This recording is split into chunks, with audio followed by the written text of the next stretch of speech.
Okay, so this is the tutorial video for the voice brass tutorial voice that we are talking about in our second article on FM programming. So you'll see I'm using algorithm 5 again for this voice, and I've already turned off operators 3 and 4, which are making the stuff, and just isolated our basic timbre here that's created with operators 1 and 2.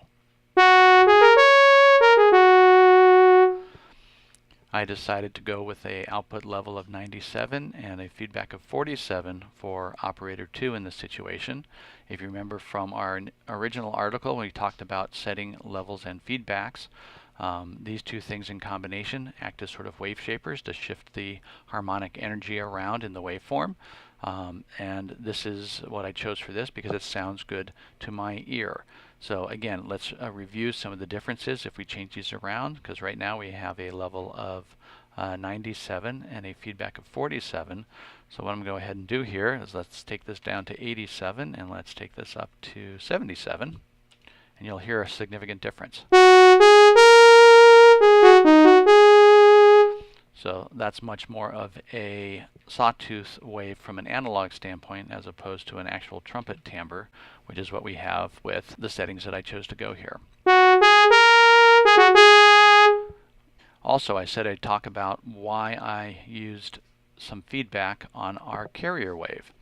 So as mentioned in our tutorial, this is to sort of increase the higher harmonic content of the wave without having to balance those feedbacks and levels for operator 2. It gives us a much more linear way to increase the upper harmonic. So let's turn this off.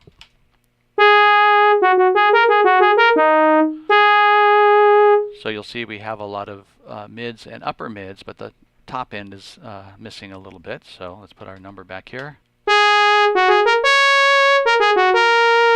And that sort of added it to the top without changing the stuff we already had. So again, that's sort of just a general explanation, but adding feedback to your carrier wave will give you more high-end harmonic content without having those weird interactions that we talked about by going higher with level, lower with feedback, or vice versa. So I'm going to turn off operator 2 here. And let's demonstrate the stuff or the attack components that we have in the sound. And for that we're using operators 3 and 4. I'm going to turn on operator 3 here first. Alright, and now we're going to play just the component from this non-harmonic or inharmonic component that we have from the 3.67 ratio here. Okay, so you see we have a little attack, almost kind of a chiff. That's also very short because of our envelope rates here are very, very quick. We're decaying at rates of 97 and 75. Again, we have a high velocity sensitivity on this because we want this part of the sound to be very dynamic over the loudness range.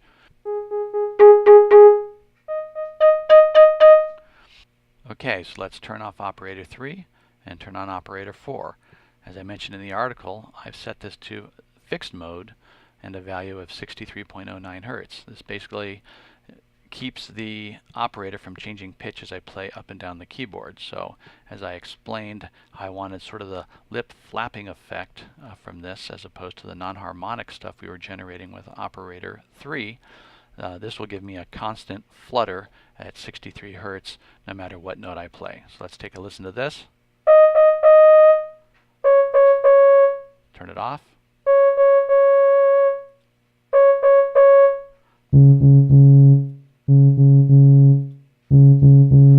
So you can hear it's just sort of a real quick growl that goes on at the beginning. And again, I've done that to emulate the sound of the lips flapping together as you start to blow into a trumpet or brass instrument. So I'm going to turn on both operators 3 and 4 so we can hear the combined effect of our attack stuff.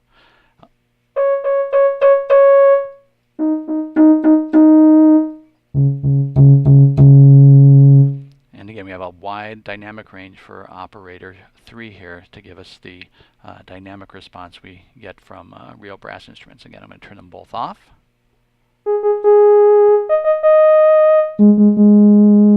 Turn them both back on.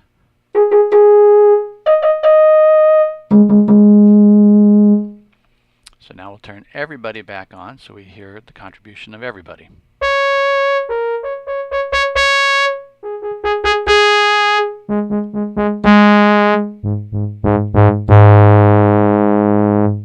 So that's the breakdown on how we put together our solo trumpet sound here. Again, tweaks I want you to practice on. Play around with your levels and feedback for operator 2. Play around with the feedback level of operator 1. And you can try different values for both operators 3 and 4 to get the kind of flavor that works best for you. So final polish, you can see here we have a delay setting of 52 for our pitch depth. This is our vibrato, and it is going to delay from the initial attack. So that's automatically programmed. Let's turn on our effect here. I'm going to turn on effect 2 to reverb, as I mentioned. So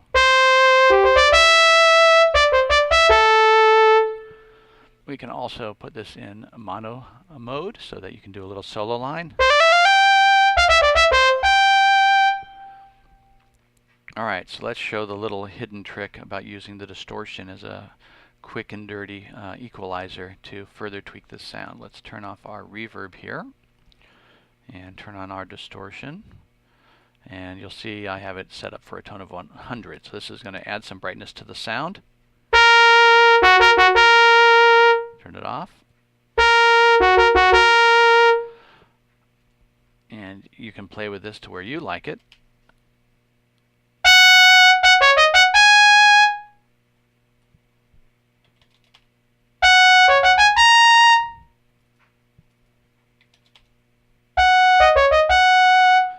So again, a quick and dirty way to make the sound stand out more in the mix, make it sound more brassy. Obviously you can also play with the drive and other things.